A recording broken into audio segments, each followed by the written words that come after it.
Ida Bagus, Hadir, Pak. Juan Martin, Hadir, Pak. Muhammad Arif, Hadir, Pak. Niputu, Hadir, Pak. Raden Rara, Renanda, Hadir, Pak. Renaldo, Hadir, Pak. Ricky Fajar, Hadir, Pak. Runeva, Hadir, Pak. Shelly, Hadir, Pak. Cheryl, Hadir, Pak. Siti, Hadir, Pak. Sofi, Hadir, Pak. Sofia, Hadir, Pak. Jaim. Hadir, Pak. Oke, Aditya sudah masuk.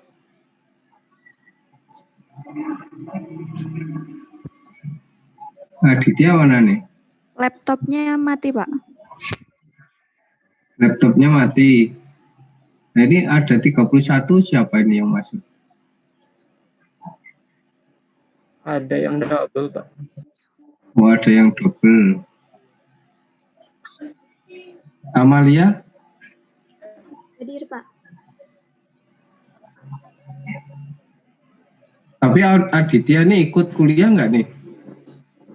Ikut, Pak. Bentar lagi mau masuk katanya. Oke.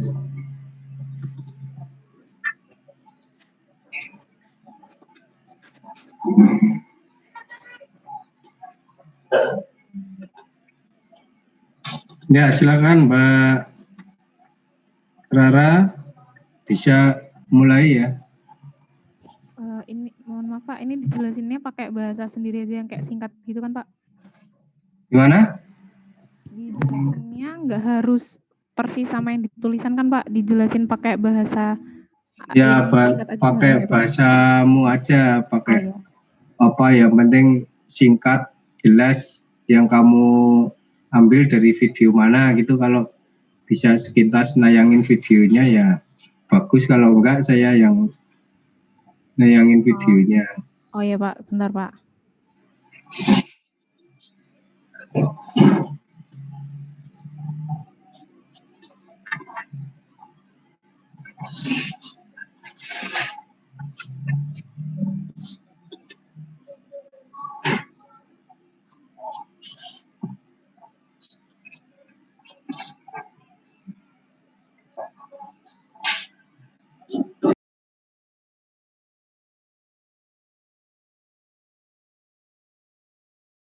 Itu videonya nggak panjang-panjang kan? Jangan video yang film Netflix 2 jam ya, nanti kita sampai kuliah selesai. Saya ada yang 5 menit Pak, jadi ada 2 video, yang satu 5 menit, satunya 30. Saya tayangin yang 5 menit aja Pak. Ya boleh. Ya sebentar Pak, masih loading.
Bisa nggak share-nya, cara share-nya? Kalau enggak linknya Pak. itu dikirim ke saya kalau enggak. Bentar, soalnya lemot. Bisa Pak, bentar. Mohon maaf Pak, tadi laptop saya mati Pak. Aditya ya Pak. Oh ya.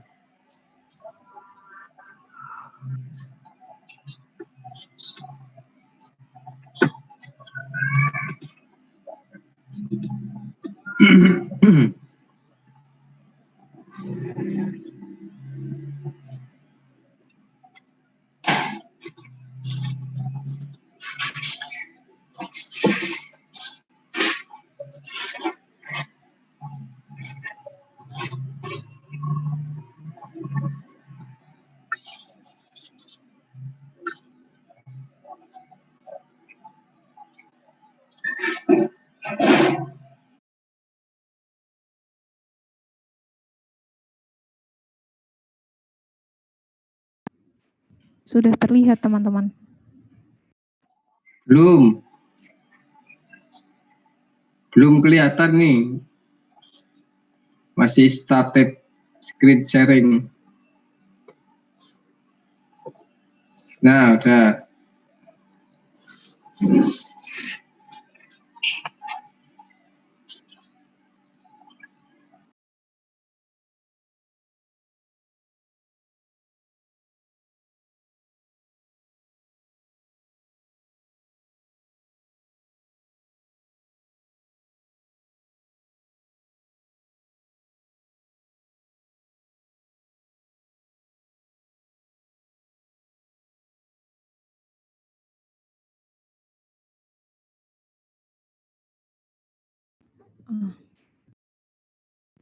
Pak, sepertinya nih lemot banget. Apa saya kirim link aja deh, Pak?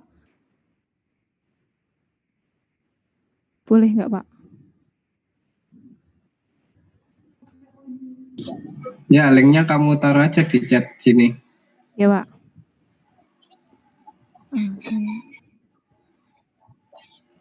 Oh, atau sini.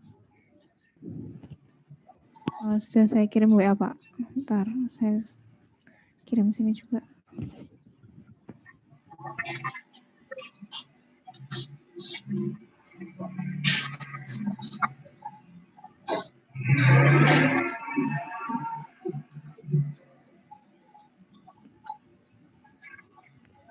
Oke, kamu ya.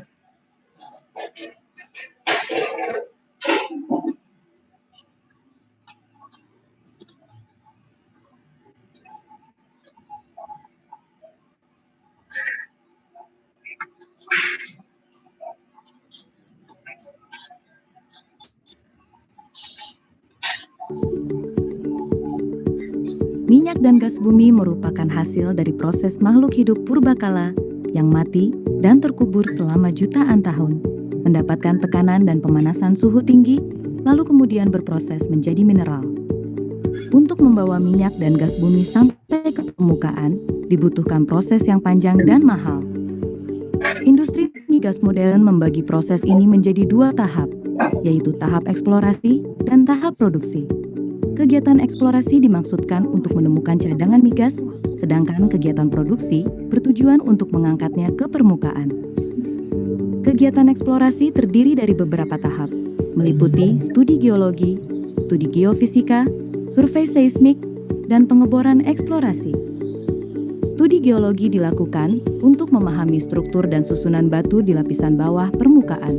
Dari hasil studi ini, maka dapat diketahui area yang perlu dikaji lebih lanjut menggunakan studi geofisika. Studi geofisika bertujuan untuk mengetahui sifat fisik batuan, mulai dari permukaan hingga kedalaman beberapa kilometer di bawahnya. Proses ini berlangsung selama 6 bulan sampai dengan 1,5 tahun, tergantung dari luasan area dan kedalaman yang dituju. Metode yang paling banyak digunakan untuk mengetahui sifat fisik batuan adalah survei seismik. Melalui kegiatan seismik, keadaan di bawah tanah dapat direkonstruksi menjadi gambar 2 dimensi maupun 3 dimensi. Kegiatan seismik berlangsung selama 1 sampai dengan 4 tahun, tergantung dari lokasi dan tipe reservoirnya. Berdasarkan hasil interpretasi gambar, jika ditemukan lapisan yang berpotensi menyimpan cadangan migas, maka selanjutnya akan dilakukan kegiatan pengeboran eksplorasi. Data seismik yang akurat belum tentu menjamin terdapatnya cadangan migas. Data tersebut harus dibuktikan dengan kegiatan pengeboran. Semakin dalam lapisan yang dibor, maka semakin besar biaya yang harus dikeluarkan. Pengeboran merupakan bagian terpenting dalam kegiatan eksplorasi maupun produksi. Lama waktu pengeboran satu sumur bisa memakan waktu 1 sampai 4 bulan. Kegiatan eksplorasi mengandung resiko dan ketidakpastian yang sangat tinggi. Oleh sebab itu, dibutuhkan modal yang sangat besar, teknologi yang canggih, dan sumber daya manusia yang berpengalaman. Resiko terburuk dari kegiatan pengeboran adalah dry hole atau tidak ditemukannya cadangan migas. Akan tetapi, keduanya tidak dapat ditemukan tanpa melalui kegiatan eksplorasi. Jika kegiatan eksplorasi berhasil, kegiatan dapat dilanjutkan dengan tahap pengembangan atau produksi. Kegiatan ini mencakup pengeboran sumur, pengembangan, serta pembangunan fasilitas produksi. Kegiatan produksi mengangkat minyak dan gas bumi ke permukaan. Aliran migas akan masuk ke dalam sumur, lalu dinaikkan ke permukaan melalui tubing. Minyak dan gas bumi kemudian dialirkan ke sumur, lalu naik ke permukaan melalui pipa salur. Setelah itu dialirkan lagi ke separator, yang akan memisahkan keduanya dari material yang tidak dibutuhkan, hingga akhirnya minyak dan gas bumi saling dipisahkan. Proses ini biasanya memakan waktu 6 bulan sampai dengan 3 tahun. Minyak dialirkan menuju tangki pengumpul, sementara gas dialirkan melalui pipa kepada konsumen. Proses pengangkatan ini dapat memanfaatkan tekanan alami atau menggunakan metode pengangkatan buatan. Pada kontrak kerjasama yang dianut Indonesia, semua biaya yang timbul dari kegiatan eksplorasi dan produksi sepenuhnya ditanggung kontraktor dan nantinya akan dikembalikan saat lapangan sudah menghasilkan dalam bentuk hasil produksi minyak dan gas bumi. Kegiatan eksplorasi dan produksi migas memakan waktu serta proses yang sangat lama.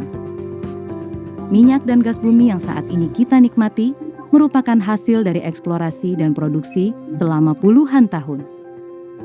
Semua ini dilakukan untuk menjamin ketersediaan minyak dan gas bumi bagi masa depan.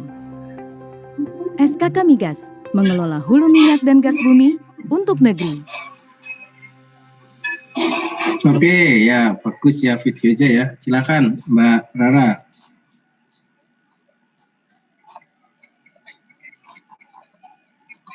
Ya, Pak.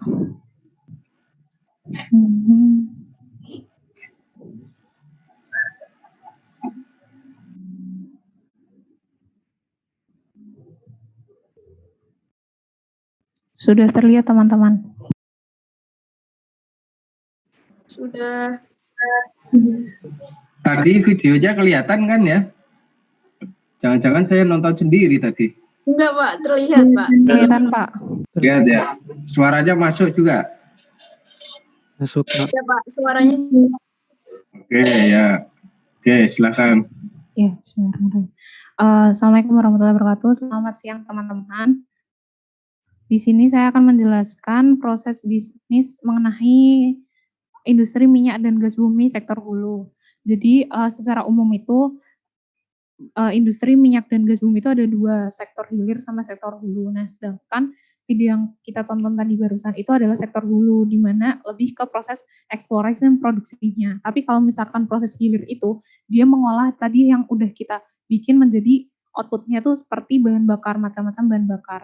Kan nanti hasilnya tadi itu yang diproses di sektor hulu itu misal nanti jadi aftur, bensin dan kayak dan lain-lain. Itu yang sektor hilirnya. Nah, yang lebih kita bahas di sini adalah sektor hulunya. Jadi singkatnya kalau misalkan dibilang pertamanya terjadinya minyak bumi itu dari tumbuhan dan hewan yang terkubur berjuta-juta tahun lamanya dan dia itu tuh berproses menjadi hidrokarbon karena dia itu mendapat tekanan dan panas yang tinggi. Nah, di situ dia itu menggumpal itu terjadi karena adanya sebuah patahan. Nah, dia terjebak di dalam patahan tersebut, jadinya dia yang harus kita cari itu. Nah, kita carinya dengan cara gimana? Yang pertama itu dengan eksplorasi. Jadi kalau misalkan eksplorasi itu metode yang banyak digunakan adalah survei seismik. Itu seperti menembakkan kayak menembakkan getaran. Nah, nanti kan itu mantul kan terhadap objek gitu. Jadi kita nembaknya itu eksplorasinya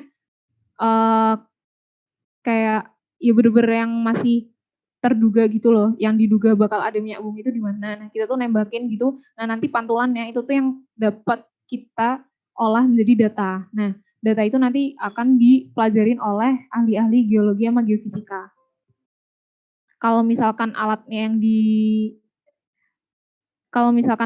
di darat itu untuk menembak getarannya itu tuh ditanam dalam kedalaman kurang lebih 30 meter. Tapi kalau misalkan untuk yang di laut itu tuh sejajar gitu. Jadi untuk penembak getar sama penangkap getarnya itu tuh sama, setara, dan itu di permukaan laut ditarik oleh kapal. Tapi kalau misalkan untuk yang di darat, itu tuh yang penembak getarnya itu di bawah tanah ditanam 30 meter, sedangkan yang penangkap getarnya itu tuh lebih di atas tanah gitu. Tapi itu sama-sama sejajar.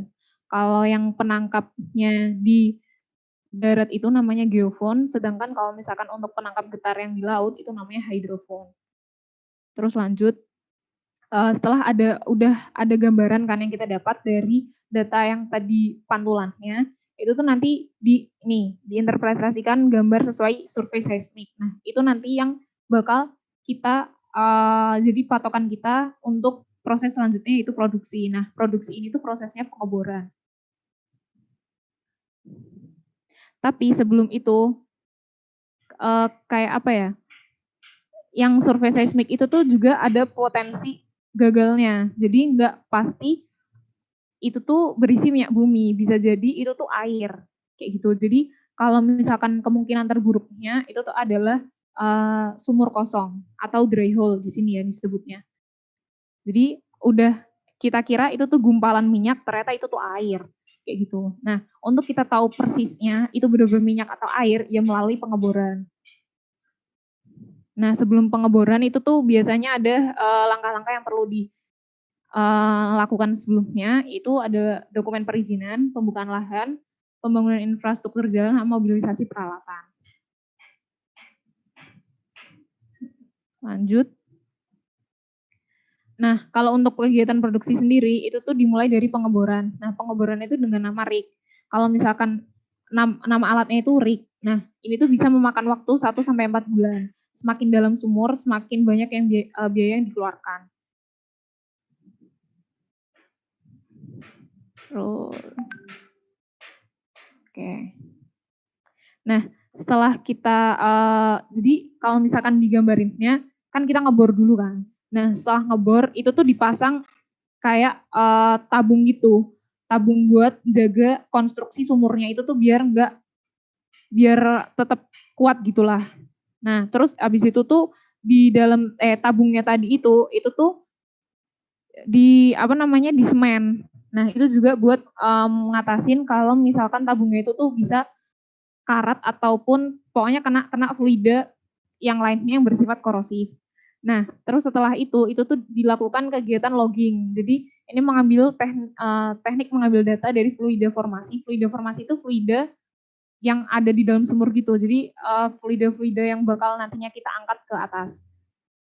Nah, itu tuh kita setelah ngebor itu, setelah di semen itu kita melakukan kegiatan logging itu sama aja kayak ngambil data gitu. Jadi kayak kita ngerti keadaan sumur tuh sekitarnya tuh kayak gimana. Itu sama kayak pakainya sensor tadi, pakai getaran.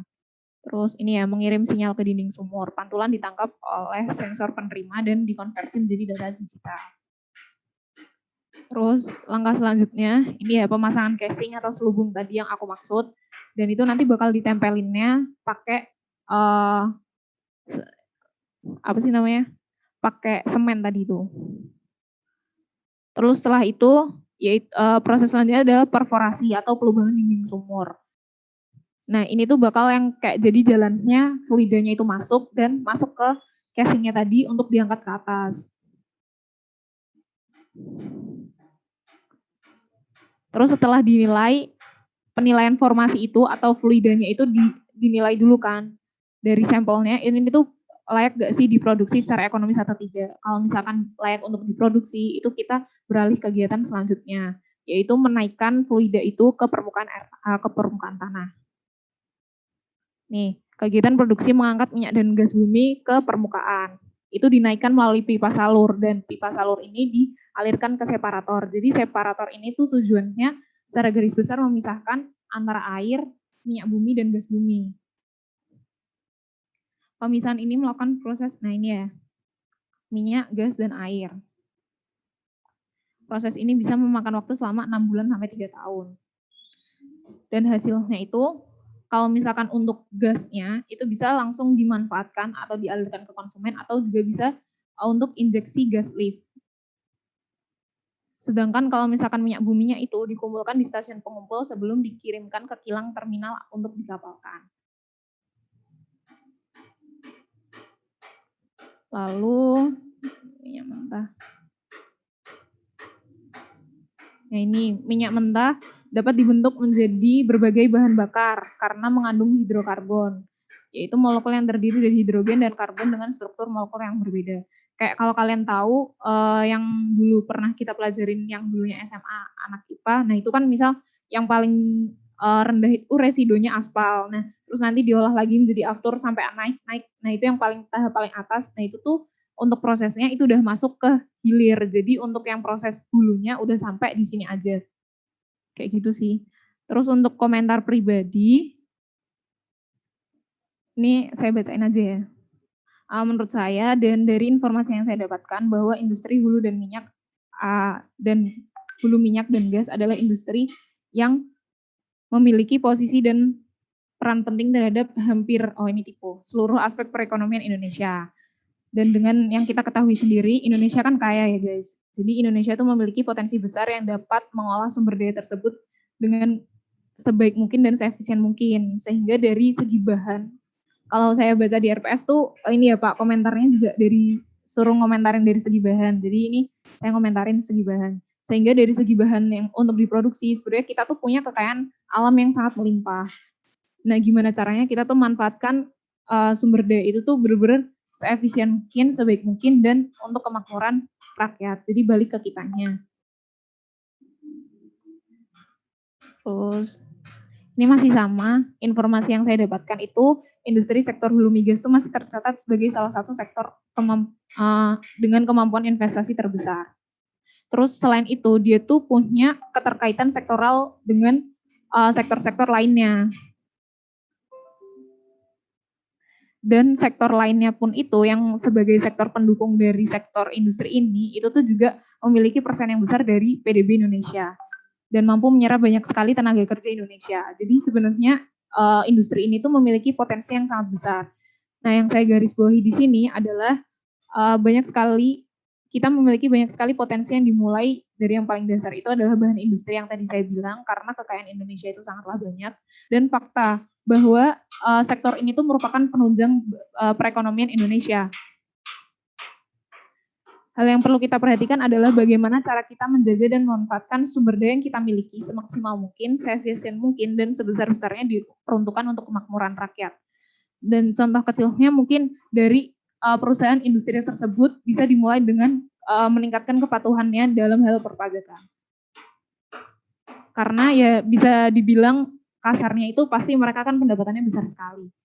Terus dan dari informasi yang saya dapatkan juga, industri ini mengalami peningkatan dari segi target produksi ini per 2020, jadi udah pandemi Pak, yang data yang saya dapatkan, informasi yang saya dapatkan. Dan perkembangan industri sektor ini pun juga berkembang di pasar dunia.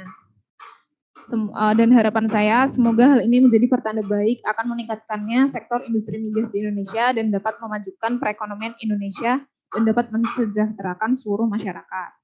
Dan terakhir, yang saya garis bawahi adalah tanggung jawab perusahaan dalam pengolahan limbah, pengembalian lahan, dan usaha meminimalisir dampak buruk bagi masyarakat di sekitar area produksi.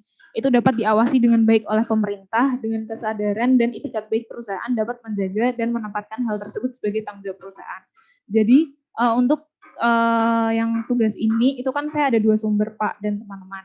Nah untuk yang video yang kedua itu dijelaskan, tapi karena durasinya nggak memungkinkan jadi nggak bisa ditayangkan, itu dijelaskan di akhirnya itu sebagai tanggung jawab perusahaan, mereka itu memiliki tanggung jawab sosial bagi masyarakat sekitar. Jadi mereka sebelum dan sesudah itu pasti melakukan sosialisasi mengenai dampak-dampak apa saja yang bisa timbul kepada mereka. Lalu mereka juga memiliki tanggung jawab untuk pengembalian lahan atau kelestarian lingkungan yang udah, jadi untuk proses produksi itu lahannya kan pasti dikosongkan lah, istilahnya kayak ya ditebang gitu. Kayak pembebasan lahan dulu kan sebelum kita membangun area produksi itu. Jadi mereka tuh setelah produksi juga mempunyai tanggung jawab untuk mengembalikan lahan yang udah mereka bebaskan, seperti itu. Terus dan untuk pengolahan limbahnya sendiri, dari yang sumber yang saya dapatkan dari video satunya itu mereka ada yang menggunakan bahannya itu dipakai lagi untuk produksi. Tapi ada juga yang diproses agar meminimalisir zat-zat yang berbahaya untuk yang keluar atau mungkin bisa kembali ke lingkungan. Jadi tetap masih ada zat-zat berbahayanya, cuman hal itu diminimalisir dengan berbagai metode. Mungkin cukup sekian dari saya. Kalau misalkan ada yang salah kata dan ada yang mungkin salah dari informasi yang saya paparkan, mohon koreksinya. Wassalamualaikum warahmatullahi wabarakatuh. Waalaikumsalam. Terima kasih Mbak. Bagus sekali ya, videonya juga bagus. Ini komennya juga bagus ya. Nah, mungkin kalau dari sisi pajak kan kita yang jurusan pajak ya. Kalau dari video tadi itu yang kira-kira perlu diwaspadai apa? Dari video yang kita tonton tadi itu yang perlu diwaspadai dari segi pajak apa? Kira-kira kan saya yakin mungkin kalian belum pernah membaca, tapi kita mengira-ira aja gitu. Apa kira-kira? Kecuali kalau ada yang sudah rajin membaca lebih dulu ya. Tapi kalau belum membaca ya enggak apa-apa. Ini ada titik yang di industri minyak itu sangat rawan penghindaran pajak ya. Sangat rawan penghindaran pajak itu di titik mana? Coba siapa yang mau komentar?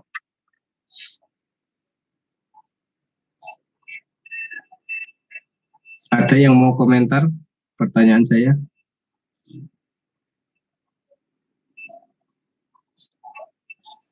Mungkin eksplorasi, Pak. Eksplorasi. Nah, eksplorasi. Ini siapa yang komentar ya? Enggak kelihatan. Azhar, Pak. Coba ditarik dulu, Mbak. Share screen-nya. Oke, makasih. Nah, jadi itu yang kalau dari sisi pajak itu ya, itu yang paling rentan penghindaran pajak itu tadi ada mekanisme namanya cost recovery ya.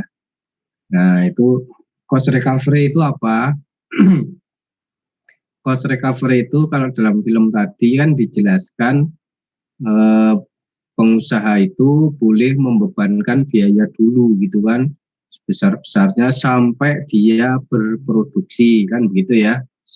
Nah, setelah berproduksi biaya-biaya itu yang dikumpulkan kemudian di reimbus, namanya recovery ke pemerintah. Nah, itu dampaknya apa ya? Dampaknya bisa saja perusahaan itu tidak pernah untung gitu ya. Jadi kalau meskipun tadi diceritakan Mbak Rara ini potensinya besar, tapi kalau pengusahanya nakal dia akan membuat cost recovery itu selalu lebih besar dari penghasilan yang didapat. Nah, itu yang menjadi tren di industri migas, di KPP migas. Makanya di KPP migas itu ada di DJP ada KPP migas itu karena peliknya salah satunya di situ persoalannya ya.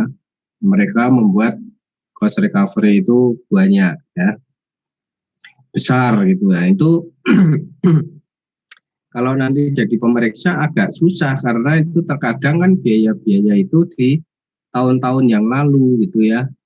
Ya kan 3 tahun yang lalu dibebankan sekarang di recovery sekarang. Nah, itu kan agak sulit mentrasir itu mengetrace bukti biaya itu. Nah, itu tantangannya dari sisi pajak. Yang kedua, industri migas itu tadi kalau dilihat itu yang di film itu baru titik core bisnis ya. Kalau dari sisi proses bisnis core bisnis. Nah, support prosesnya itu banyak sekali dan itu semua potensi pajak gitu ya. Makanya nanti kita akan belajar support proses. Nah, di support proses itu nanti dia akan ada jasa-jasa penunjang industri pertambangan. Misalnya tadi jasa surveyor, jasa pengolahan limbah, ya kan, jasa pengeboran, itu ada sendiri-sendiri gitu ya. Masing-masing membuat perusahaan sendiri, ya itu potensinya menjadi sangat banyak. Nah, itu yang perlu diperhatikan. Jadi makanya itu tadi bagus videonya ya, dari sana itu bisa berkembang sangat luas. Oke ya. Mungkin ada yang teman lain yang ingin share hasil yang ditemukan di YouTube, silakan. Nanti kalau presentasinya ininya 10 menit aja ya, selain film ya, maksimal 10 menit gitu. Kalau jadi pakai kata-kata sendiri aja, singkat-singkat aja. Dan tidak perlu dibacakan, saya yang baca tugasnya di internet. Kalian yang cerita aja simpel poin-poinnya gitu. Ada yang mau share hasil videonya di internet lainnya?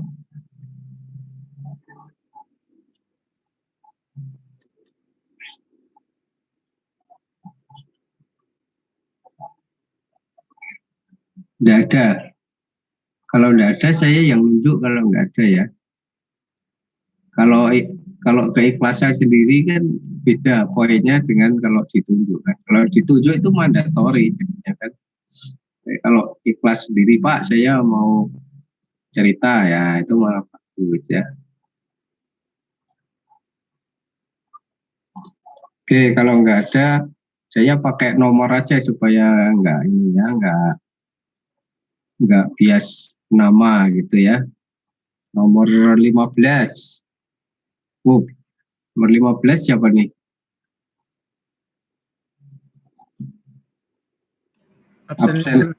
Absen 15. Hadir Pak Grafta. Oh ya, Mas. Coba, kamu punya apa, Mas? Bentar Pak.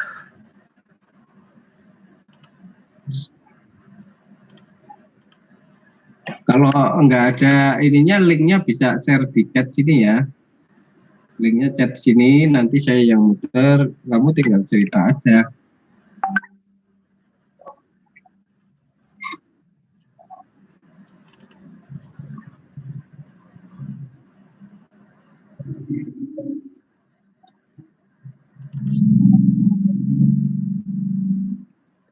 Yang tugas kemarin itu kan Pak? Iya, tugas 1. Iya Pak.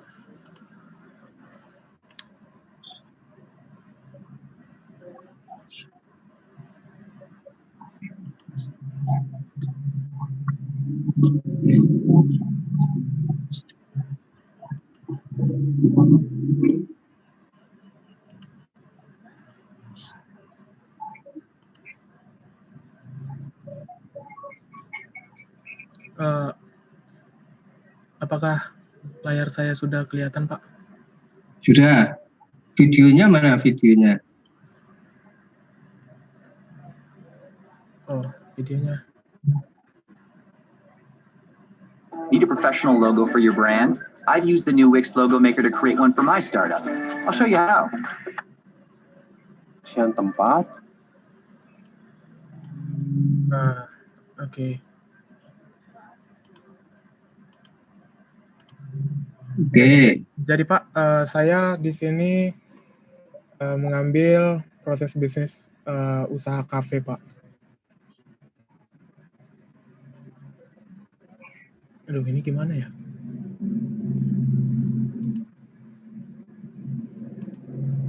Nah, jadi ini mungkin videonya, Pak. Ya, di istilahnya. Kafe, ingin tahu cara memulai bisnis kafe kecil-kecilan? Silahkan tonton video ini sampai akhir. Assalamualaikum warahmatullahi wabarakatuh. Berjumpa lagi dengan saya, Gustaf M, narator baru dari channel YouTube Belajar Berbisnis. Kafe adalah tempat di mana banyak orang berkumpul, bersantai, menikmati hidangan, hingga melepas penat dari kegiatan rutinitas harian.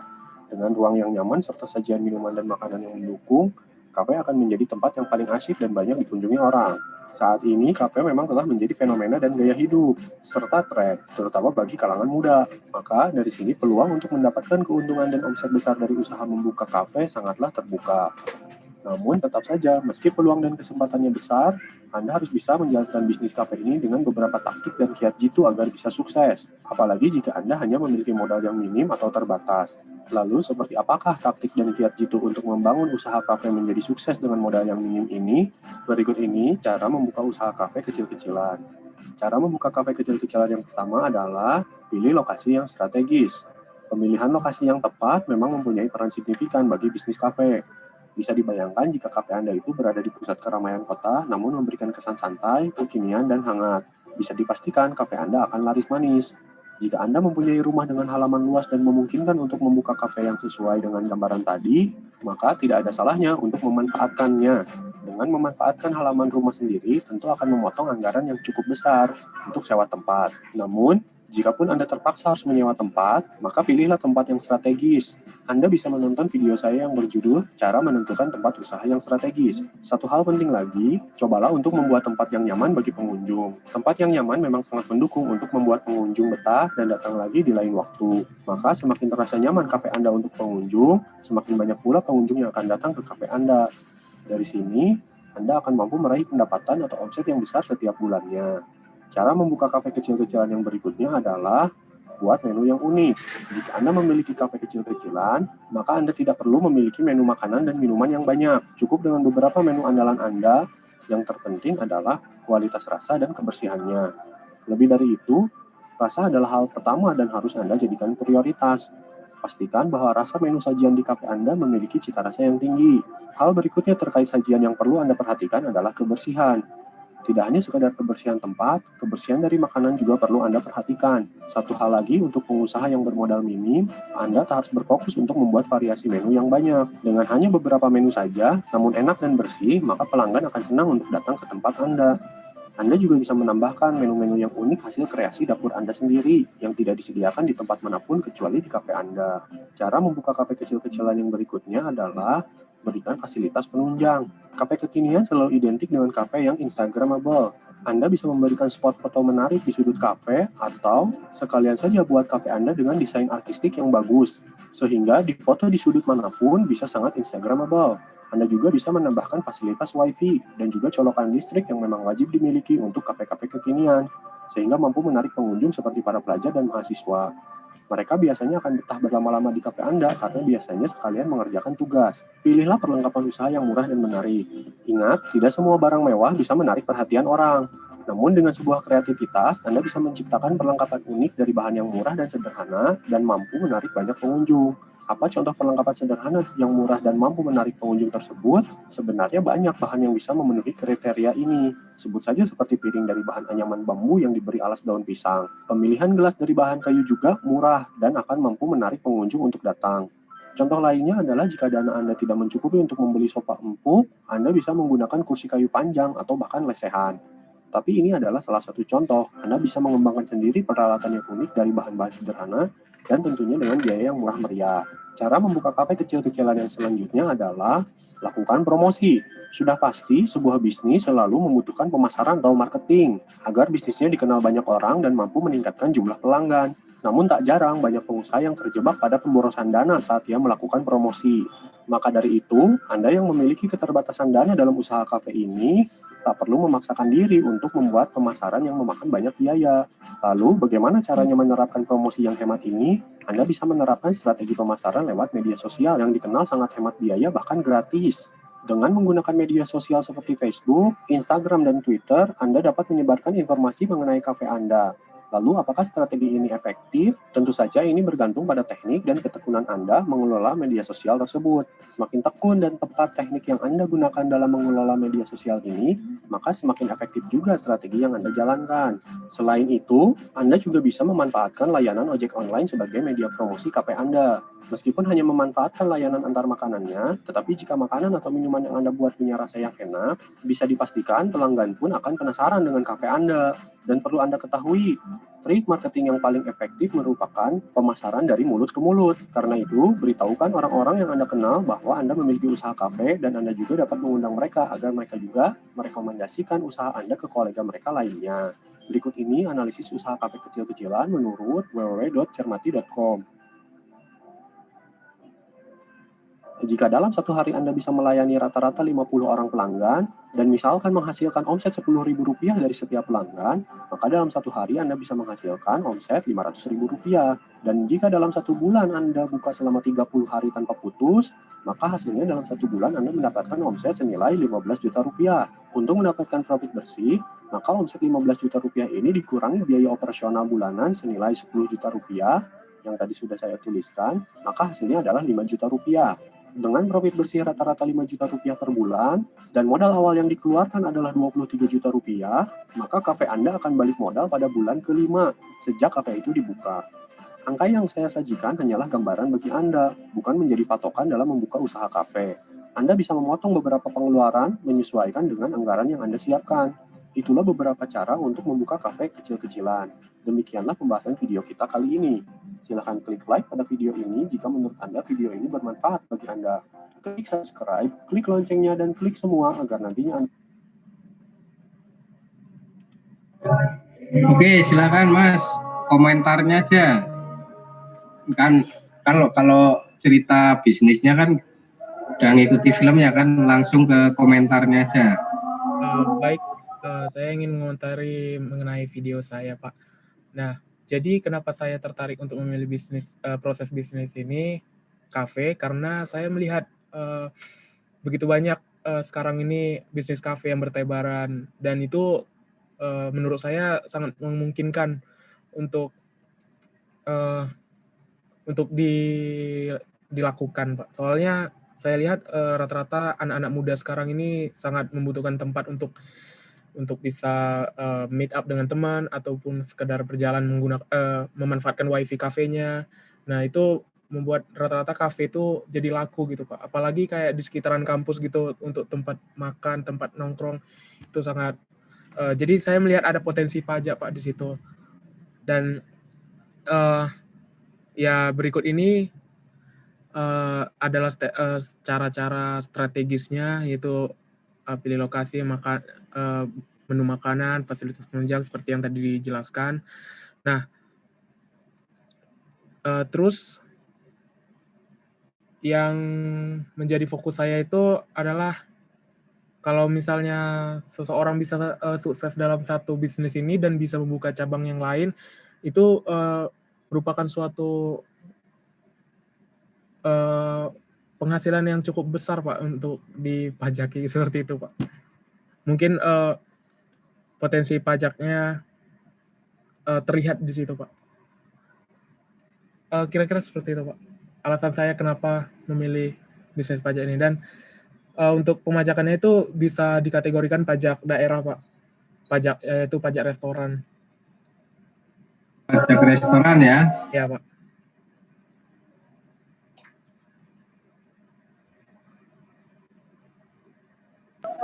Tes ya, oke. Bagus ya. Nah, ini ya sambil kalian nanti bisa, ini mata kuliah ini memang bisa arahnya itu bisa dua ya. Kalau dari sisi swasta misalnya kayak di BINUS itu memang kalian akan diajari bagaimana membangun suatu bisnis ya, membangun suatu proses bisnis gitu. Makanya ya ini bagus juga. Ya, kalau dari pajak kita orang stan ya mestinya bisa membangun sekaligus juga mengoptimalkan pajaknya kan gitu. Yang mereka kalau orang swasta kan bagaimana meminimalkan pajaknya kan begitu ya kan. Tapi kalau orang stan bagaimana memaksimalkan pajaknya. Jadi arahnya aja berbeda tapi duanya sama-sama bagaimana membangun suatu proses bisnis gitu. Oke, terima kasih Mas. Baik, Pak. Ya, kita waktunya masih banyak ya. Makanya kalau bisa kebagian banyak orang ya bagus. Ada yang ingin cerita videonya? Yang lain?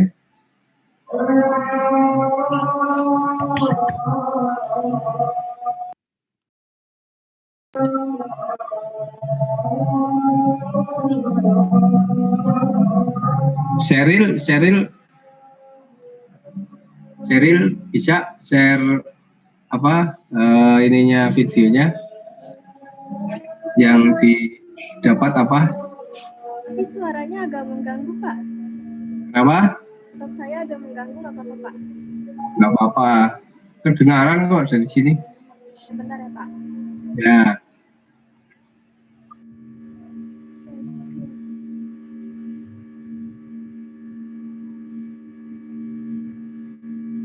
Udah terlihat belum ya, Pak?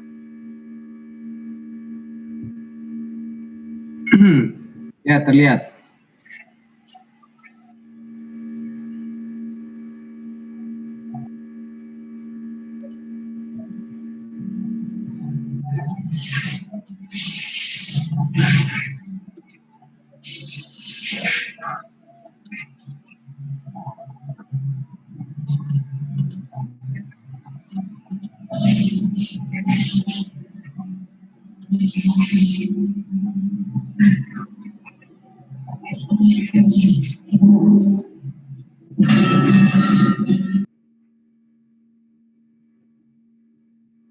Maaf, Pak, sedikit lemot.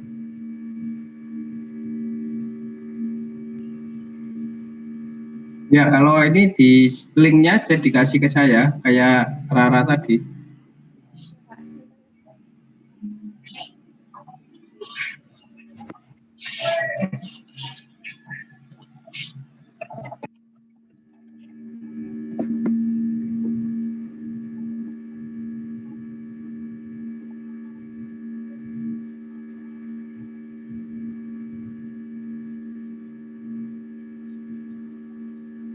Di chat itu link videonya kalau ini.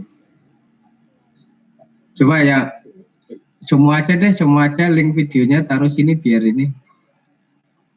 apa? Langsung bisa kalau saya klik.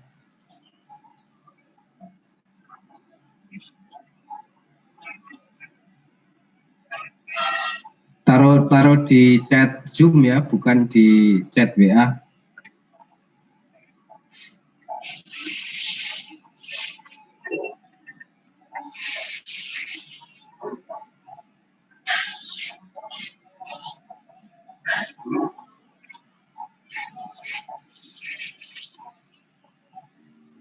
Udah terlihat belum, Pak? Nah,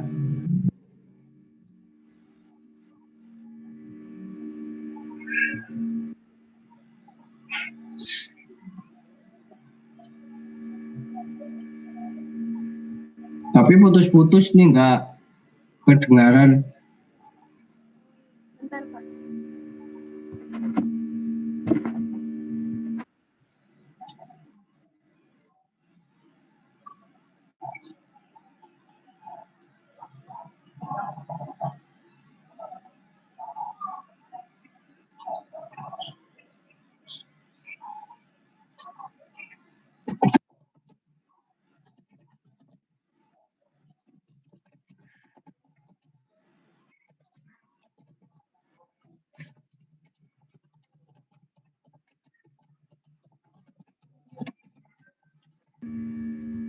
Sudah di-share, Pak, linknya. Oke.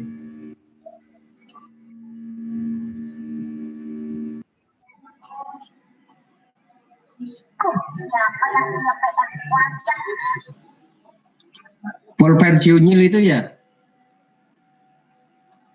Ya, Pak. Pabrik pulpen hybrid. Ya.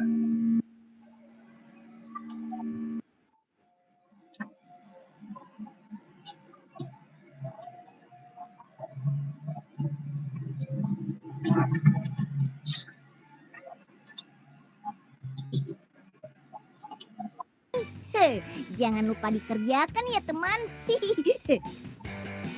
Ya, pulpennya nggak nyata. Wah, bisa kehambat nih belajarnya.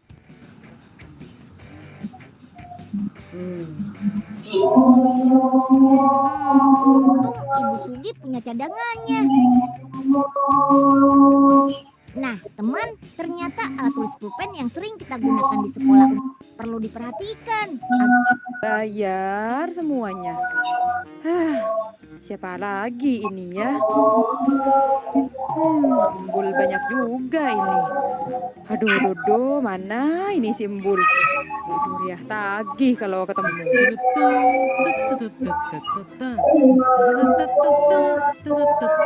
Hah? Bu Juriah? Kabur! Itu kan Embul. Embul, jangan kabur kamu. Wah, Embul, mau kemana sih? Kelihatannya buru-buru gitu. Enggak. Unyil tahu nih, pasti lagi dikejar-kejar Bu Juriah ya. Unyil kan lihat tadi. Kamu mau kemana, Nyil? Embul ikut Unyil aja deh, daripada dikejar-kejar Bu Juriah. Dasar. Ya udah, temenin Unyil dulu deh.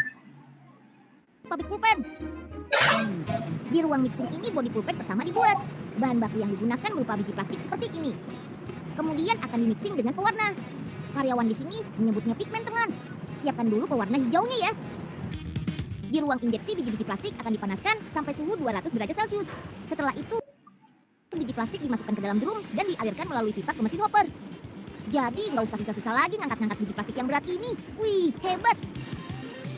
Lewat mesin ini biji plastik akan dilebur dan diinjeksi membentuk bodi pulpen.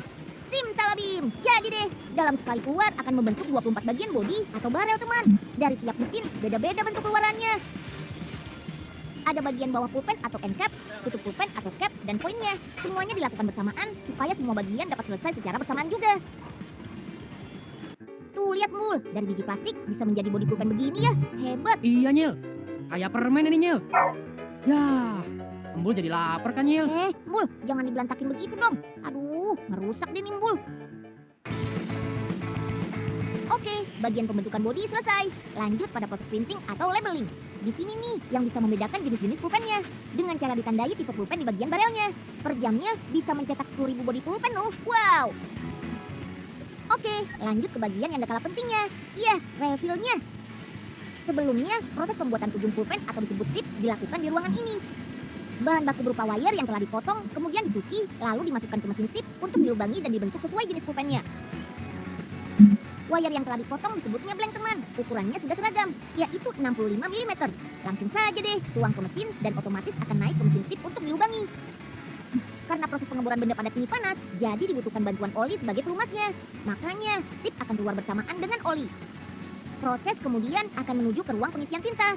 Mesin ink refill ini bekerja 4 langkah sekaligus. Mengisi tinta, memasang adaptor, memasang tip yang tadi kita olah, serta menginjak silikon di bagian ujung. Pertama, pipe tube akan berbaris di mesin dan langsung diinjak tinta. Nah, tinta ini disebut tinta hybrid, teman. Perpaduan jenis oil gel yang berbahan dasar minyak dengan gel pen yang berbahan dasar air, bikin hasilnya lebih pekat dari tinta biasa. Kemudian adaptor dipasangkan di ujung pipe tube. Adaptor inilah yang menjadi penghubung antar tinta dengan tip. Terakhir, penyuntikan silikon. Nah, kalau silikon ini fungsinya membantu mendorong tinta sehingga dapat turun secara bersih. Dan tada, jadi deh. Nah, di mesin centrifuge inilah tinta akan dipadatkan, sekaligus membuang udara yang ada di pipe tube, serta membuat isi pulpen menjadi vakum. Jadi, jangan takut tinta tumpah ya, teman.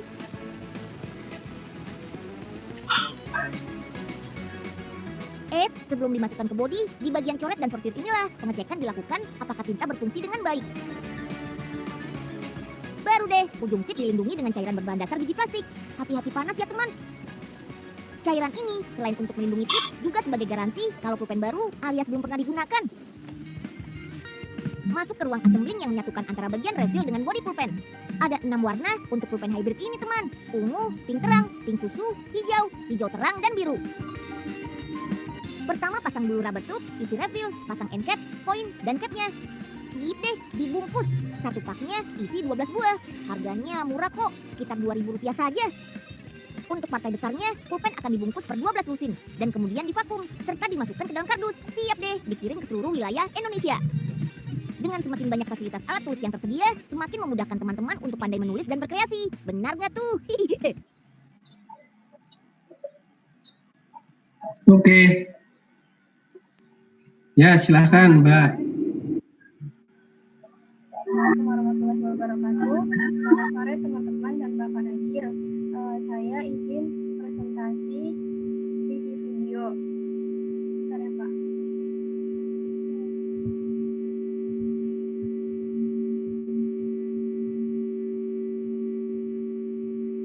apakah sudah terlihat? Sudah. Sudah, Mbak. Sudah. Tulisannya belum ada ya, Pak? Tulisannya putih doang ini. Kamu udah nulis belum? Nah, itu udah ada tuh. Ya. Oke, ya itu udah kelihatan. Resumenya itu berjudul Pabrik Pulpen Hybrid Standar yang memuat materi tentang proses bisnis. Sebelumnya, proses bisnis itu adalah proses interaksi yang menghasilkan produk atau jasa. Terus ada komponen dasar bisnis, yaitu input, aktivitas, dan output.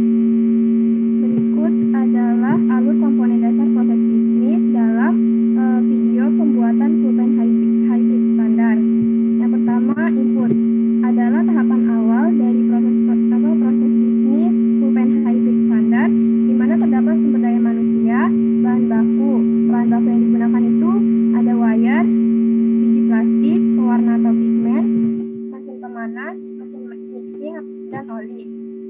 Kemudian ada metode yang digunakan untuk produksi, tetapi di video tidak dijelaskan. Nah, setelah input terpenuhi, aktivitas produksi terdiri dari urutan langkah. Setelah input terpenuhi, dilakukan aktivitas produksi yang terdiri dari urutan langkah, tugas, dan aktivitas yang mengubah input menjadi output. Kemudian berikut adalah aktivitas produksi. Yang pertama, langkah awal, membuat body pulpen di ruang mixing. Terus langkah kedua, mencetak label merek. Langkah ketiga, pembuatan refill pulpen. Langkah keempat adalah pengisian tinta pulpen di ruang pengisian tinta. Selanjutnya masuk ke proses pengecekan tinta. Nah, itu secara garis besar aktivitas yang dilakukan dalam proses pembuatan pulpen hybrid standar. Kemudian setelah aktivitas produksi dilakukan dan selesai, menghasilkan output yang berupa pulpen hybrid tersebut. Untuk komentarnya, menurut saya video tersebut masih memiliki kekurangan, yaitu tidak dijelaskan detail nama mesin yang digunakan, sehingga sulit untuk mengidentifikasi volume produksi, biaya yang dikeluarkan, seperti biaya listrik dan air yang seharusnya, dan hasil output yang dihasilkan per hari pun tidak diketahui atau tidak dibilang dalam video tersebut. Mungkin karena ini videonya untuk umum, jadi tidak diperlihatkan mungkin ya, Pak. Sehingga itu menyulitkan juga untuk penggalian potensi pajak. Nah, kemudian jika hanya melihat dari video, proses bisnis suatu perusahaan itu masih sulit diidentifikasi karena langkah-langkah yang dilakukan hanya secara garis besar dan kurang detail, sehingga perlu data-data lain untuk mendukung proses bisnis untuk mendukung penggalian proses bisnis tersebut, penggalian potensi pajak dalam proses bisnis tersebut. Selain itu, video tersebut juga memiliki kelebihan, yaitu terdapat klasifikasi yang jelas mengenai tugas dalam proses bisnis pembuatan pulpen tersebut, yaitu pada bagian produksi dibagi menjadi bagian peleburan, pencampuran, bagian assembling, pengecekan ulang, dan bagian finishing. Sudah Pak, itu aja. Sumbernya dari YouTube dan Simutex. Sekian, terima kasih. Oke, terima kasih. Ya komentarnya bagus ya. Komentarnya itu nah itu mendapatkan satu pembelajaran ya. Jadi kalau hanya dari video kita tidak bisa memprediksi secara akurat. Nah itu makanya kalau kalian jadi AR atau pemeriksa, informasi yang ada di internet itu sifatnya sebagai trigger ya, sebagai trigger pemicu untuk menggali potensi lebih lanjut. Nah dari situ nanti biasanya AR atau pemeriksa dia akan melakukan visit ya kan gitu ya, untuk ngecek itu mesinnya apa. Nah itu ya, makanya itu komentarnya jeli. Jadi kalau belum jangan tiba-tiba ambil kesimpulan wah ini potensi, ini berdasarkan YouTube kamu punya potensi 1 miliar. Nah, nanti BP-nya bisa marah-marah ya, kamu nanti bisa disantet kalau gitu ya kan. ngawur dengan gali potensinya, yaitu sebagai trigger aja, sebagai pemicu untuk melihat ada tidaknya potensi. Ya, terima kasih ya, Sheryl. Oke, terima kasih. Satu lagi deh, biar ada satu anak lagi, kita masih siapa nih yang mau ini saya tawarkan dulu. Yang mau share cerita videonya. Saya, Pak. Azhar. Oke, silakan Mas. Saya setelin ya. Kan sudah di-share di sini kan? Oh, iya, Pak. Ya, saya setelin aja.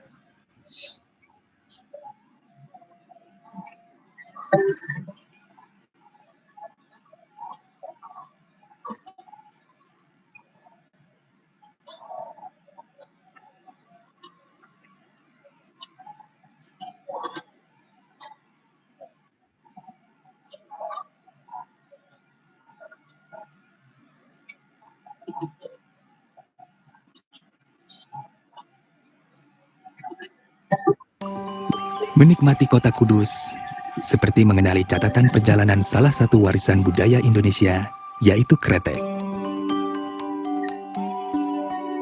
Pada tahun 1880, di kota Kudus tercipta produk khas dari tangan seorang penduduk lokal, Haji Jamhari.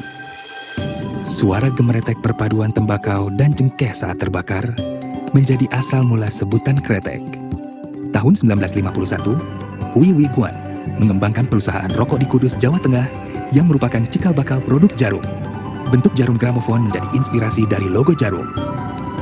Ketekunan dan kerja keras mampu membawa jarum terus berkembang pesat, bahkan menjadi bagian dari kehidupan ekonomi dan sosial masyarakat Kudus. Era regenerasi pun berjalan. Di bawah kepemimpinan penerusnya, Bambang Hartono dan Budi Hartono, Jarum bersama dengan komitmen bisnisnya mengembangkan segala kegiatan produksi di mega kawasan bernama Jarum Oasis Kretek Factory di Kota Kudus.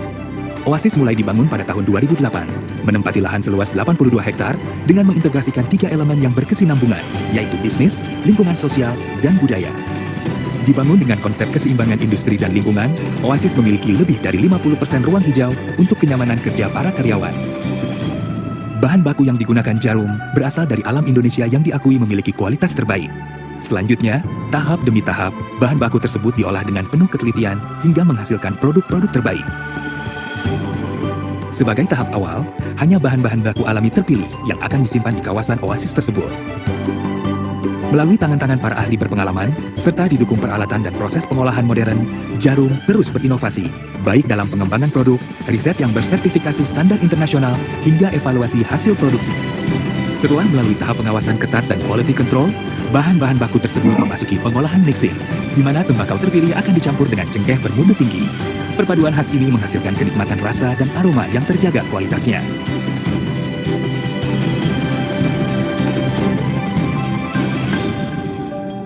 Dalam upaya memenuhi kenikmatan para perokok yang beragam, Jarum mempunyai proses produksi dalam berbagai kategori. Untuk kategori kretek tangan atau SKT, produk kretek Jarum dikerjakan oleh tangan-tangan terampil serta berpengalaman para tenaga kerja wanita yang jumlahnya lebih dari 75.000 orang. Untuk produk cerutu, bahan baku hasil perpaduan tembakau asli Indonesia dan tembakau terpilih dari negara lain menciptakan cita rasa yang unik dan diakui kualitasnya oleh para penikmat cerutu di dunia. Untuk kategori kretek mesin atau dikenal dengan SKM, pengendalian terhadap kinerja mesin dilakukan secara terintegrasi dengan pengawasan selama 24 jam. Tahap demi tahap proses produksi dikerjakan sepenuhnya oleh mesin-mesin terbaru berteknologi tinggi dengan sistem yang terkontrol dengan akurat. Dilengkapi dengan fasilitas pendukung yang mutakhir, setiap tahap proses produksi dirancang untuk menjaga kualitas produk secara optimal. Sistem kendali mutu yang ketat menghasilkan kualitas kretek yang terjaga cita rasanya.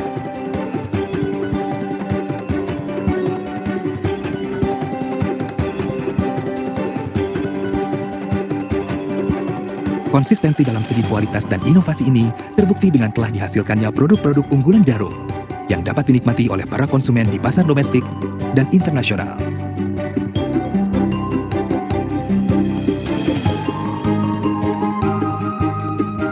Menikmati kretek mampu memberikan sensasi unik dan pengalaman yang berbeda-beda. Suasana santai penuh keakraban hingga waktu bersosialisasi akan menjadi lebih terasa lengkap saat ditemani kenikmatan cita rasa khas kretek tersebut. Jarum turut berperan dalam memajukan bangsa melalui Jarum Foundation di bidang sosial, olahraga, lingkungan, pendidikan, dan budaya. Seluruh program Jarum Foundation merupakan cerminan aspek kehidupan bangsa yang saling mendukung untuk meningkatkan prestasi negeri dan memajukan Indonesia menjadi negara dikdaya yang seutuhnya. Dilandasi nilai-nilai semangat kemajuan, inovasi, dan komitmen, Jarum bangga dapat meraih kesempatan berkarya. Jarum lahir dan tumbuh dari Kretek, bagian dari keluarga besar Indonesia.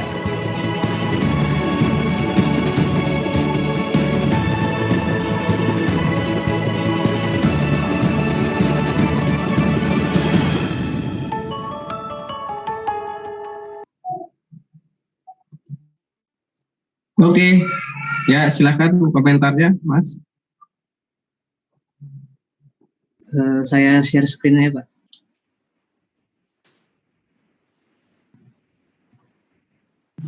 Silakan.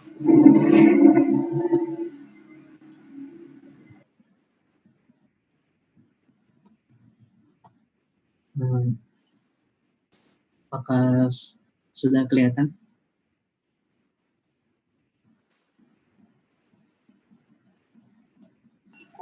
Ya, sudah kelihatan. Baik, saya langsung ke komentarnya saja. Jadi tidak seperti yang ditampilin sebelumnya itu yang isinya tahap-tahap secara rinci. Saya membahas proses bisnis itu secara garis besarnya secara luas. Yang pertama itu mulai dari mereka memilih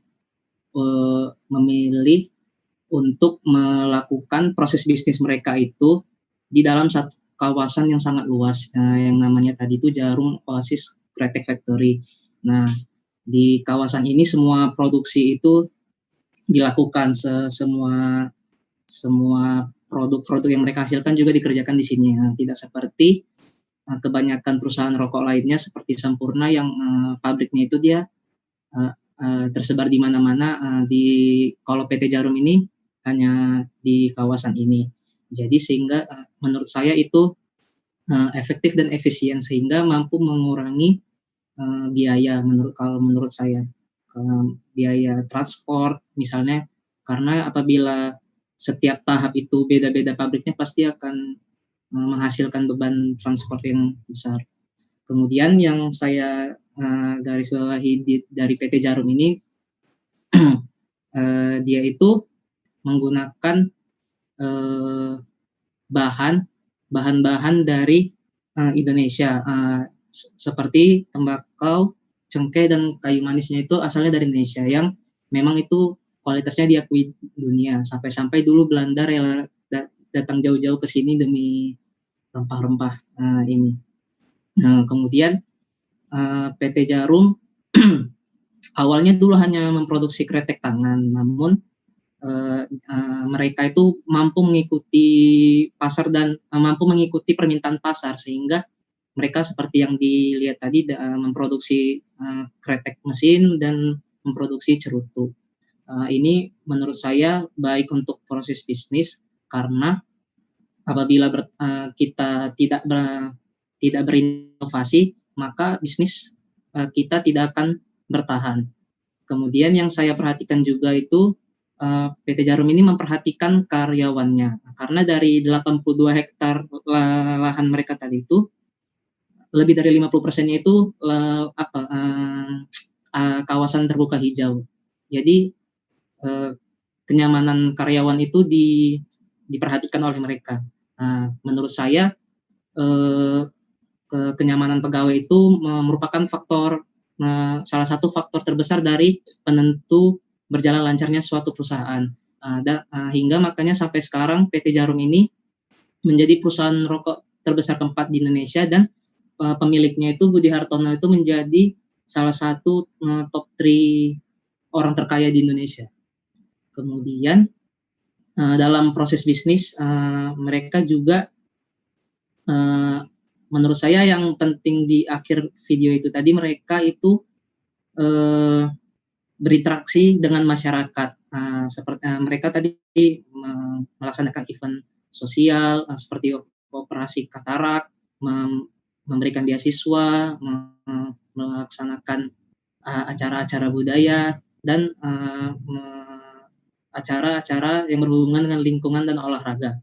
Ini menurut saya baik karena perusahaan itu perlu yang namanya nama baik di mata masyarakat, karena jika nama perusahaan baik maka itu menjadi memberikan dampak positif bagi proses bisnis perusahaan. Dan menurut saya rokok itu salah satu sektor yang memberikan sumbangsi penerimaan pajak yang besar menurut saya, karena di dalam perusahaan rokok itu ada pajak PPh badan, ada PPN tembakau, ada cukai, ada kalau untuk pemerintah daerah ada pajak rokok dan sebagainya. Sekian yang dapat saya sampaikan. Terima kasih, Pak. Baik ya, ini menambah khasanah kita, pengetahuan mengenai proses bisnis ya. Bagus-bagus semua. Nah ini sekarang kita mau lihat, ini kalau Jarum itu kira-kira sebenarnya pandangannya apa gitu ya, yang sudah dibahas-bahas tadi. Ini video-video kalian itu untuk mengenali secara kasar ya macam-macam proses bisnis. Ya, ternyata proses bisnis itu aneka macam, banyak sekali ya. Bahkan satu produk yang sama, misalnya kayak tadi diceritakan Jarum dengan tadi yang disinggung Azhar tadi, dengan Sampurna itu beda. Nah, itu meskipun sama-sama rokok gitu ya kan. Nah, itu makanya itu kita mengenali itu. Makanya pembelajaran proses bisnis ini sifatnya dinamis ya. Sifatnya dinamis, kita memperkaya sudut-sudut pandang karena tidak bisa seragam. Satu proses, satu produk itu tidak melulu atau otomatis seragam. Kecuali kalau orang jual sate ya dia seragam kan, ditusuk, dibakar, terus dikipasin, nah itu seragam. Tapi dalam perkembangannya itu hanya bagian kecil dari proses bisnis gitu ya. Itu yang namanya core prosesnya mungkin seragam. Nah ini makanya kita sekarang mulai belajar apa itu proses bisnis. Itu dari sisi core proses dia mungkin seragam, tapi dari support proses, manajemen proses dia akan berbeda. Nah itu kayaknya kita masuk ke materi kuliah ya. Masuk ke materi kuliah.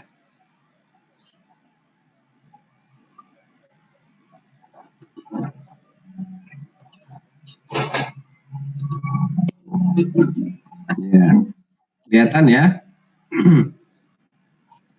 Proses bisnis ini kalau saya slideshow munculnya apa? Ya, ini ya.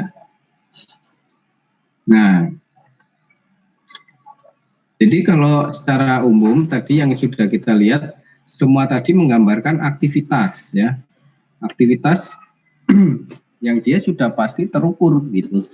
Terukur dan terstruktur, enggak asal-asalan. Makanya videonya Grafta misalnya tadi kan bagaimana membangun kafe itu kan harus terukur dan terstruktur, enggak boleh asal-asalan. Enggak usah milih tempat deh, kita buka kafe di atas pohon juga bisa misalnya gitu kan, ya enggak jalan kan. Makanya proses bisnis itu harus terukur dan terstruktur ya kan, untuk menghasilkan output kan gitu bagi pelanggan. Nah, makanya dia penekanannya pada bagaimana aktivitas itu dijalankan supaya dia optimal ya. Optimal itu artinya kalau dalam bisnis kan menghasilkan biaya yang seefisien mungkin ya kan. tapi hasilnya banyak gitu ya kan. Ya bikin kafe tanpa pertimbangan misalnya asal-asalan malah tekor kita kan. Bikin kafe di tengah preman misalnya, itu yang di depan kampus kan pada bangkrut tuh. Sekarang kan soto soto seger bangkrut.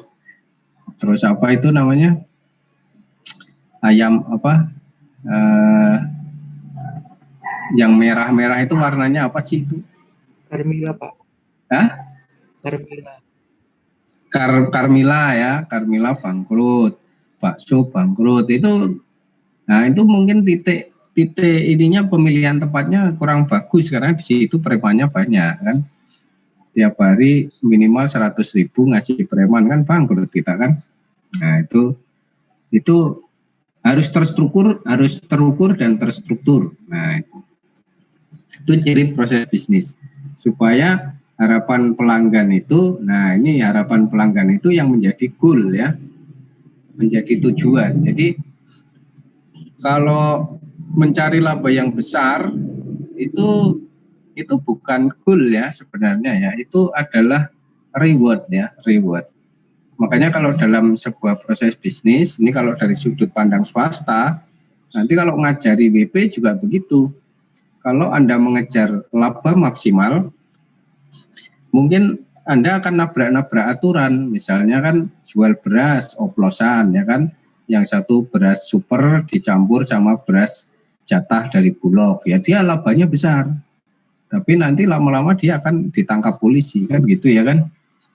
Atau misalnya bikin timbangan, itu sering kan ada tuh yang kejebak kamera kan, di bawah timbangannya dikasih beras atau dikasih apa gitu biar kelihatannya 1 kilo tapi cuma 9 on ya. Itu memaksimalkan laba tapi pelanggan dikecewakan. Nah, itu tujuan dari proses bisnis ini adalah memuaskan kebutuhan pelanggan. Ya, ketika pelanggannya itu senang, puas, ya dia akan mendapat reward ya kan.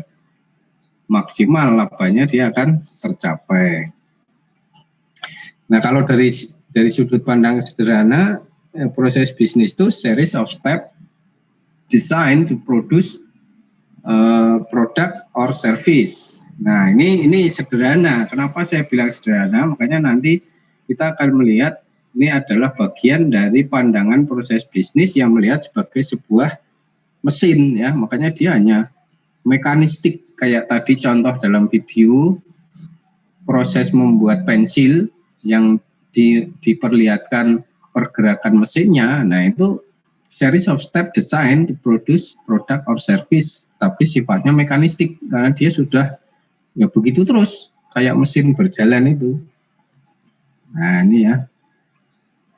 Nah, dalam perkembangannya ini tidak hanya dalam dunia hewan ya, tidak hanya dalam dunia hewan atau manusia, bisnis juga gitu. It is not the strongest of the species that survive, nor the most intelligent that survive. It is the one that is the most adaptable to change, ya gitu ya. Jadi ini tidak hanya manusia, tidak hanya hewan, bisnis juga begitu ya. Siapa yang paling cepat merespon perubahan itu ya. Jadi kalian juga harusnya ngikuti itu ya. Siapa yang cepat merespon perubahan, beradaptasi, nah dia yang akan menjadi pemenang kan gitu ya. Jadi kalau kalian juga tidak mengikuti filosofi ini ya pasti tergusur gitu ya, cepat atau lambat pasti tergusur. Semua orang itu bergerak maju. Kalau ada wah kamu ini enggak belajar, kamu mundur, enggak. Kamu maju, cuma kamu majunya ngesot pakai perut gitu ya kan. Jadi kalau yang lain lari pakai kaki, kamu majunya pakai perut ya, memang maju tapi kan nggak maju-majunya nggak cepet-cepet amat gitu. Nah itu karena harus beradaptasi, kayak misalnya COVID begini, bagaimana cara mengubah bisnis supaya tetap jalan, dia harus beradaptasi. Makanya dia harus mengubah proses bisnisnya yang tadinya jualan sayur pakai motor keliling kampung gitu ya kan. Sekarang kita bisa beli sayur lewat Tokopedia, tinggal order sayurnya datang ya kan. Meskipun kita nggak lihat itu ada uletnya apa enggak gitu ya kan, itu kualitas sayurnya bagus atau enggak. Nah itu namanya beradaptasi. Nah itu makanya proses bisnis berjalan terus menerus, dia berubah-ubah. Makanya tadi saya sampaikan di awal, tidak ada proses bisnis yang statis, tidak ada. Makanya kalau orang pajak mikir, ya kan kalau misalnya saya dulu di PMA jelasin otomotif, terus saya menjelaskan ke kalian otomotif itu sama waktu saya masih di KPP, ya tidak relevan lagi gitu ya. Karena mungkin sudah ada beberapa perubahan. Nah itu penting ya. Jadi kalian pun menerima kuliah dosen, tidak hanya saya gitu ya. Semua dosen itu harus beradaptasi mengikuti perkembangan zaman, apakah ilmunya itu masih relevan atau tidak gitu. Karena kita itu bergerak dalam dunia yang sekarang serba cepat, ya kan gitu ya. Jadi kalau kalian ngandelin catatan kakak tingkat kalian ya 4 tahun lalu atau 10 tahun lalu, ya mungkin udah kadaluarsa itu ya, udah catatannya udah jamuren, ilmunya jamuren ya kan, nanti otak kalian ikut jamuren juga lama-lama kan gitu ya kan. Nah itu bahaya, makanya harus diupdate, harus beradaptasi kan begitu. Nah ini perjalanan panjangnya ini seperti ini, mulai dari cuma pakai alat pakai tangan ya kan, bergerak menjadi revolusi industri, ini dari secara makro ya. Secara makro. Nah itu mengenai historical proses bisnis. Nah sekarang ini kita melihat bagaimana pengusaha memandang proses bisnis. Ini relevansinya apa Pak? Ngapain kita belajar mengenai pandangan proses bisnis ya? Nah ini akan berdampak pada bagaimana proses bisnis itu bekerja gitu ya.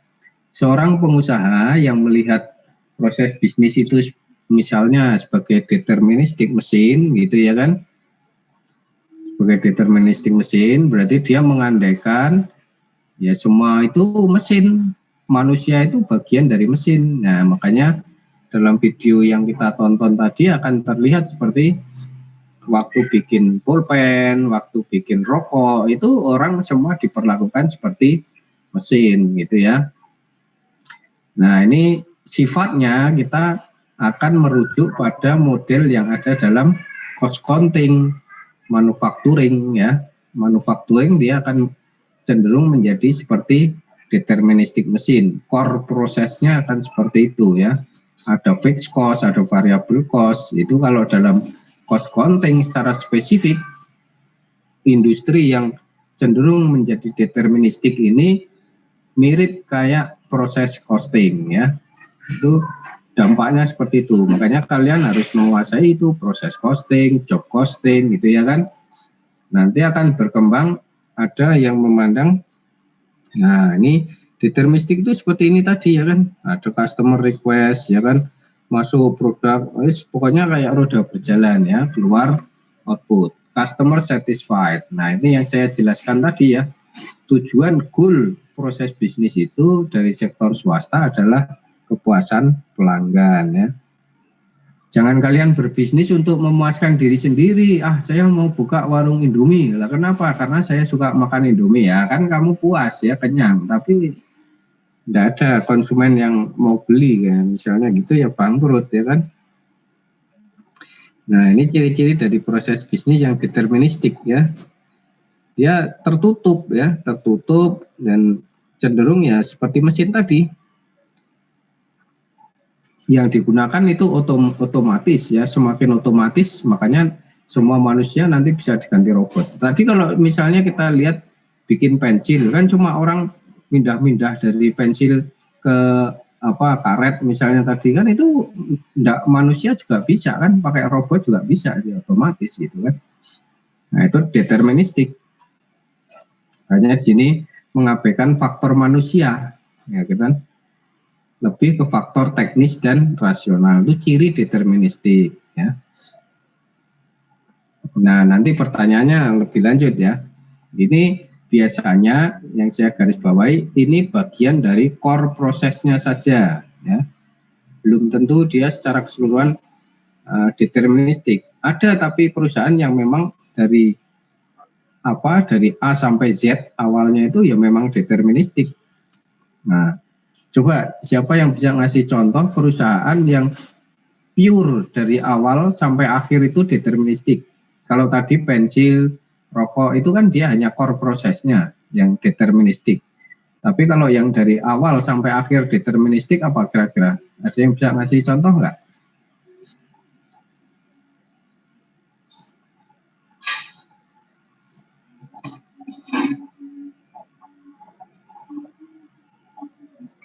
Ada yang bisa ngasih contoh usaha yang mulai dari start sampai outputnya ini, ya, sampai outputnya ini tuh deterministik banget.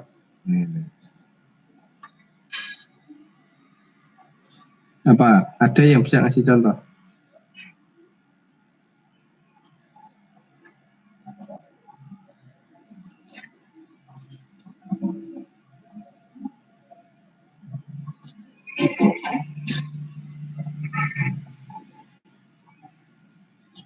Nggak tahu.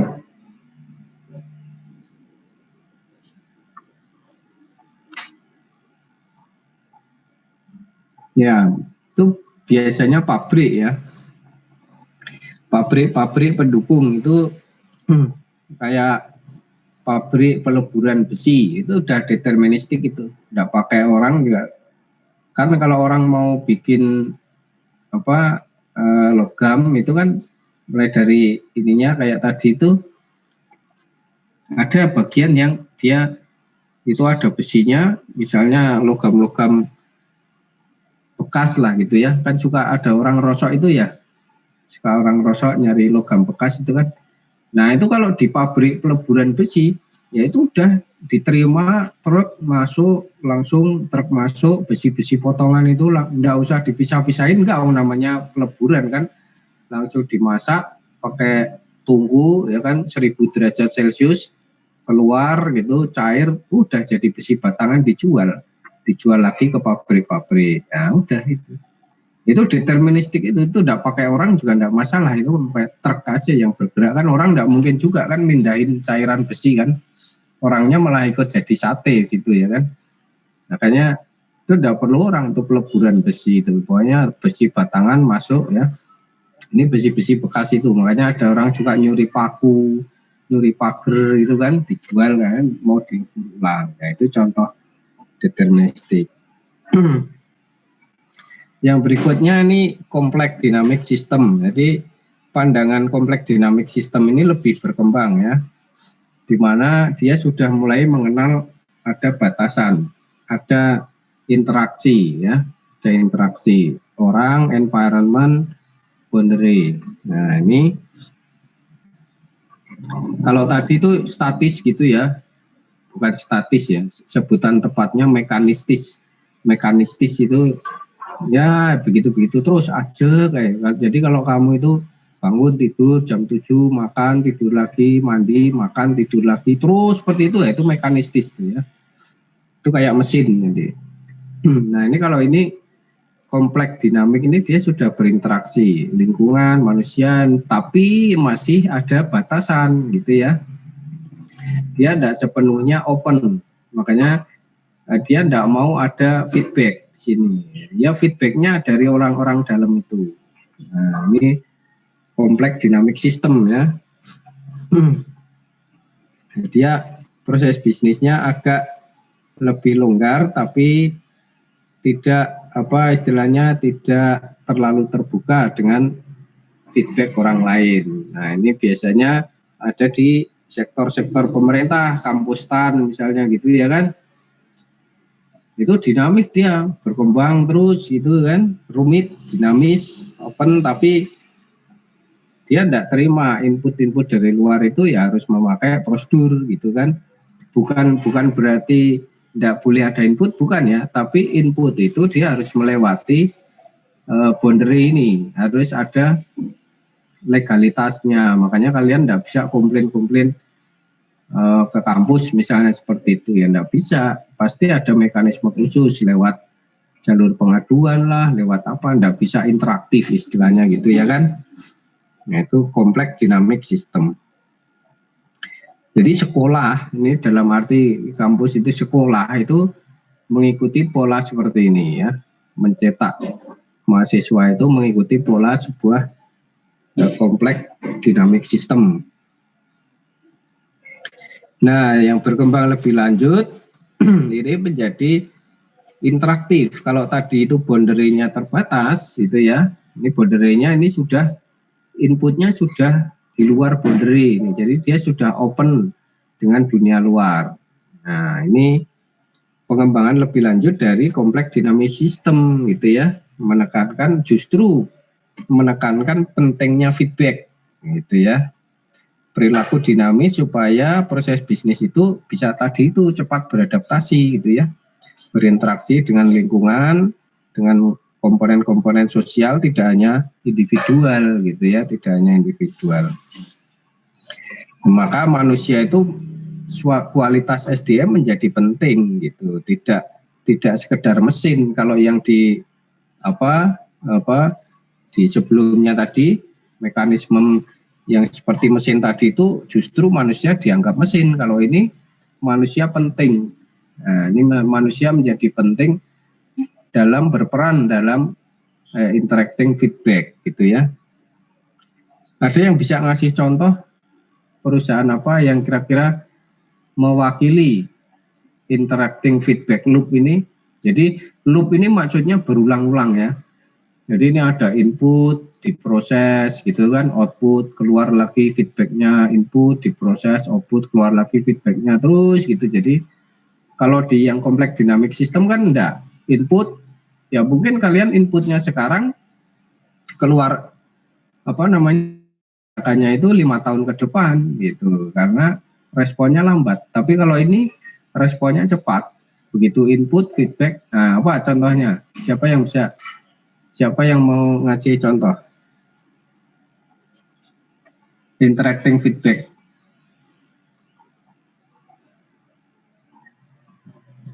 Marketplace, Pak.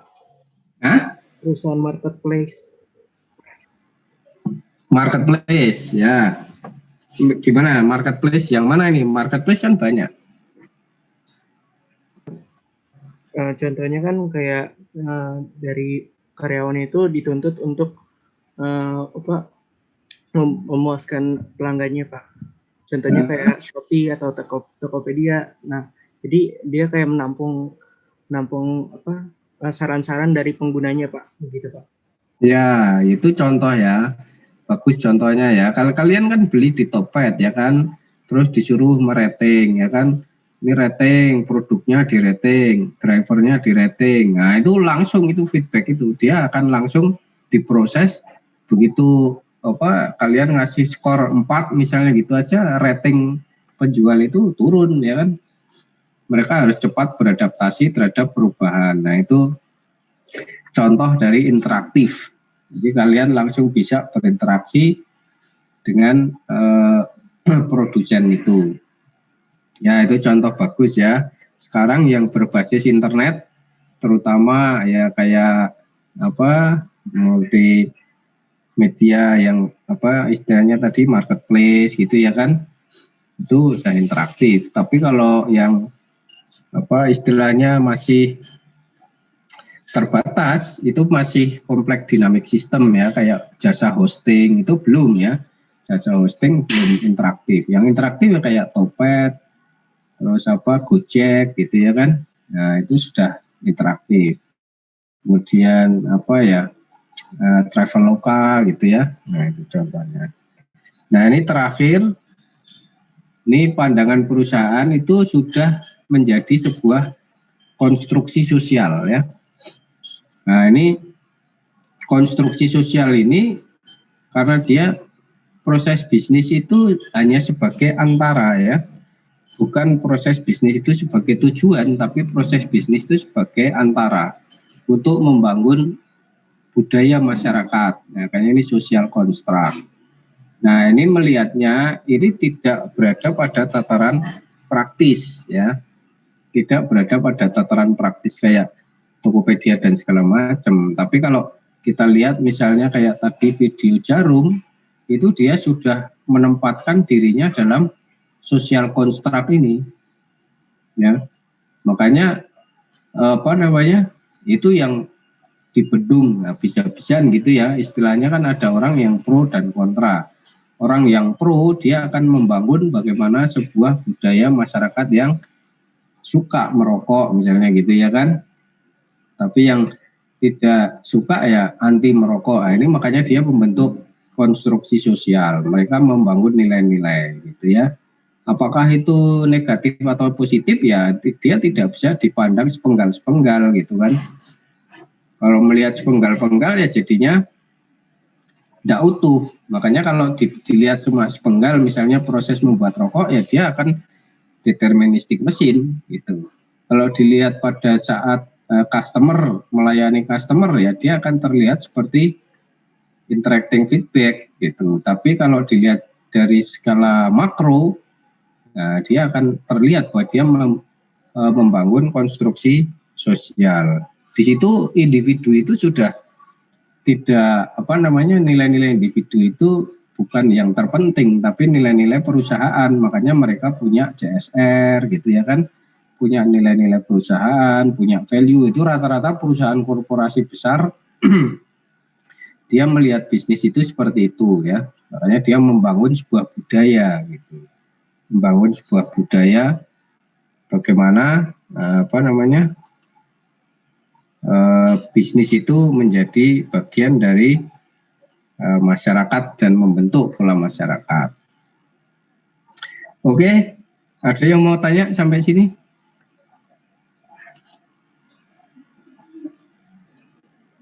Ini yang terlihat saya apa nih? Layar saya yang terlihat apa nih? Absen di portal, Pak. Loh. Slide-nya nggak kelihatan? Tadi terlihat kok, Pak. Tadi terlihat, Pak. Tadi terlihat. Ini ya? Iya, Pak. Sekarang terlihat slide. Nah, ini proses bisnis dijalankan oleh value, ekspektasi, agenda yang beragam. Itu tadi yang digambarkan tadi ya. Tidak dipandang sebagai tadi sepenggal-sepenggal, nggak bisa.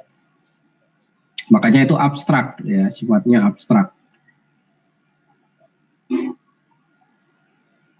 Ada yang mau tanya sampai sini? Ya, kita materinya udah habis. Kalau ada yang ingin ditanyakan untuk pertemuan ini, nanti pertemuan berikutnya baru masuk ke komponen-komponen proses bisnis ya. Oke. Belum ada pertanyaan? Ya. Kalau bertanya tentang pertemuan sebelumnya boleh nggak? Boleh, silakan. Kemarin kan Pak, yang masalah tax gap itu kan dicari selisih antara pajak yang dibayarkan perusahaan di SPT sama potensi pajak, ada tax gap. Terus kan Bapak bilang mungkin nanti setelah kalau ada tax gap bisa dilakukan pemeriksaan. Nah, kalau mau melakukan pemeriksaan itu apakah tax gap-nya itu ada benchmark-nya gitu nggak Pak? Kayak misalnya lebih dari sekian juta atau memang semua tax gap itu bakal diperiksa? Oh ya, kalau itu sebenarnya bukan langsung pemeriksaan ya. Kalau urutan yang saya jelaskan minggu lalu kan itu himbauan dulu, levelnya di AR kan. Kalau ada tax gap kan dihimbau dulu. Nah itu ada, makanya kalian mesti ketika membuat surat himbauan kalian harus punya argumen yang kuat gitu ya. Punya argumen yang kuat bahwa tax gap itu ada dengan cara membandingkan laporan dengan temuan kalian ya, bisa berdasarkan metode jangkar. Nah itu dihimbau. Apakah ada batasan nilainya? Tidak ada. Kalau namanya himbauan ya 100.000 pun ya dihimbau. Nanti kalian kalau sudah di KPP ya, dengan target misalnya sebulan harus menerbitkan 20 himbauan, ya itu mau nggak mau 100.000, 500.000 ya kalian himbau gitu ya kan. Nah, kalau misalnya nyari yang temuan 10 juta mungkin kalian sampai mencret berdiri ya enggak ketemu juga gitu ya kan. Ya keburu mules perutnya, makanya ya 100.000 ya udah diimbau gitu ya, enggak apa-apa. Itu yang himbauan. Nah, nanti kalau dia tidak direspon barulah diusulkan ke pemeriksaan. Nah, apakah ada batasnya? Tidak ada ya, pemeriksaan itu tidak ada batasnya, cuma nanti kan untuk pemeriksaan khusus itu kan ada prioritas ya, skala prioritas namanya kalau sekarang ya, itu pemeriksaan berbasis resiko. Jadi kalau kalian mengusulkan itu yang dinilai resikonya, makin besar resikonya dia akan didahulukan. Misalnya kayak tadi itu meriksa kafenya si Grafta atau memeriksa perusahaan minyak, ya dia akan diprioritaskan perusahaan minyak dulu karena resikonya lebih besar gitu ya. Itu berdasarkan resiko. Nah, nanti nilai yang usulkan pemeriksaan kalian bisa, jadi yang di benchmarking itu benchmarking potensinya, bukan benchmarking apakah angkanya itu ada benchmarkingnya, enggak. Yang di benchmarking itu potensi usaha seseorang gitu kan, sama-sama bikin kafe, Grafta bikin kafe tapi katanya dia enggak pernah untung, makanya dimakan sendiri, makanya dia gemuk kan. Nah, sementara saya jual, nah terus di benchmarking, nah, enggak ketemu karena yang di benchmarking yang satu enggak pernah jualan, dimakan sendiri, yang ini produksinya bagus ya, berarti mestinya kan kalau normal ya dia harusnya labanya bagus kan. Nah, dia ngelaporin rugi ini kenapa? Oh, ternyata dimakan sendiri. Nah, itu namanya benchmarking dalam usaha sejenis gitu. Yang dimaksud itu benchmarking seperti itu, bukan benchmarking nilai pemeriksaannya. Nilai pemeriksaan hanya dibatasi berdasarkan sekarang itu risiko dari wajib pajak. Kalau masih bisa di level AR, makanya kan ada sampai 10 juta di level AR itu ya. Yaitu yang meriksa AR. Tapi kalau pemeriksaan khusus udah sampai puluhan juta, miliaran ya barulah diusulkan ke pemeriksaan. Kalau ada indikasi tindak pidana, dia akan diusulkan menjadi usulan pidana perpajakan ya, penyidikan kan gitu ya. Tergantung kalian menemukan apa dari tax gap itu.